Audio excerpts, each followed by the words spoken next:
ഞാനിപ്പോൾ ഒരു മൂവിയാണ് യൂത്ത് എന്ന് പറയുന്നൊരു മൂവി. ഭയങ്കര ബ്യൂട്ടിഫുൾ ആയിട്ടൊരു മൂവിയായിരുന്നു.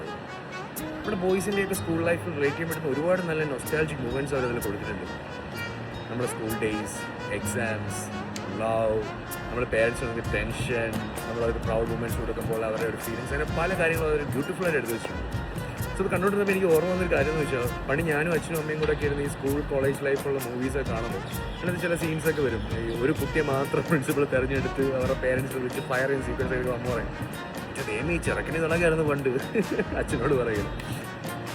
ശരിയായിരുന്നു. ഞാൻ പണ്ട് സ്കൂൾ ലൈഫിലും കോളേജ് ലൈഫിലും മാക്സിമം എൻ്റെ വീട്ടുകാരെ എപ്പോഴും ഞാൻ പ്രിൻസിപ്പൽ രൂപി എത്തിക്കുമായിരുന്നു. എവിടെയൊക്കെ അലമ്പോട്ട് അവിടെ ഞാൻ പോയി തലവയ്ക്കും. ബാക്ക് ബെഞ്ച് തിരഞ്ഞെടുത്ത് പോയിരിക്കുക, എക്സാം റിസൾട്ട്സ് വരുമ്പോൾ മുട്ട കഴിക്കുക, അങ്ങനെ പല പല കാര്യങ്ങൾ ബ്യൂട്ടിഫുള്ളായിട്ട് ഞാൻ അത് ചെയ്തിട്ടുണ്ടായിരുന്നു.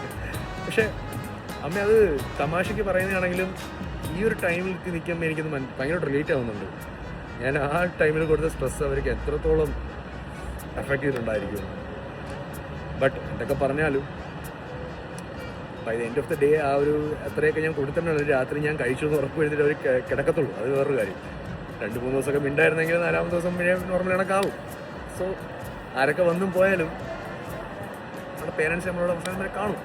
സോ നമുക്ക് ചെയ്യാൻ പറ്റുന്ന ഏറ്റവും വലിയ കാര്യം എന്ന് വെച്ചാൽ എപ്പോഴും നമ്മളെ പേരൻസിനെ പ്രൗഡ് ആക്കുക, ഹാപ്പി ആക്കുക നമ്മുടെ ഒരു ടൈം ആവുമ്പോൾ. സോ നമുക്ക് കൊടുക്കാൻ പറ്റുന്ന ഏറ്റവും വലിയൊരു gift. So make your parents proud.